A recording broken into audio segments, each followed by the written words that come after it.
Ngayon, ano naman ang mangyayari kung halimbawa nanalo na sa labor arbiter decision si employee pero umapila sa employer? Anong mangyayari sa writ of execution? Mapapatigil ba nito yung writ of execution? Mapapatigil ba ng apila ni employer yung writ of execution? Yes, maliban sa reinstatement. Ito yung desisyon na ibabalik ka ng employer mo sa dati mong posisyon na hindi nawawala yung seniority rights mo. So, lahat ng nasa desisyon ay mapapahinto kapag umapila ang employer maliban sa reinstatement.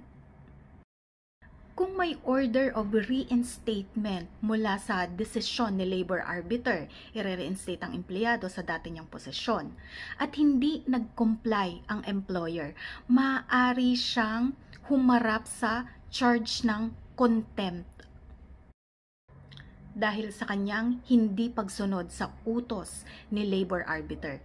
Ngayon, papaano naman i-execute ni sheriff yung writ of execution? Kapag meron ng writ of execution, mauuna muna yung bank deposits. Doon muna sa cash magpo-proceed si sheriff. So, cash deposits, kung may cash bond, or dun sa surety bond. Ngayon, kapag wala or insufficient yung mga nabanggit ko, pwede na siya ngayong maghanap ng personal and real properties under the employer's name. And then, dun siya magpo-proceed para i-execute yung decision when it comes to the monetary compensation para sa empleyado.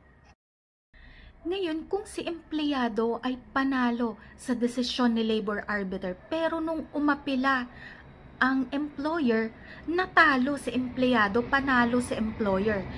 Diba sabi natin, immediately executory yung reinstatement. So, naibalik na sa posisyon si employee.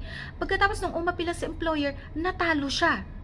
Ano ang mangyayari dun sa sinahod ni employee during reinstatement? Ibabalik ba niya kay employer kasi nanalo si employer sa kanyang apila? Hindi na po. Hindi niya kailangang ibalik yung sinahod during reinstatement. Dahil pinagtrabahuhan naman niya yon and immediately executory yung nature ng decision ni labor arbiter. So wala siyang kailangang ibalik.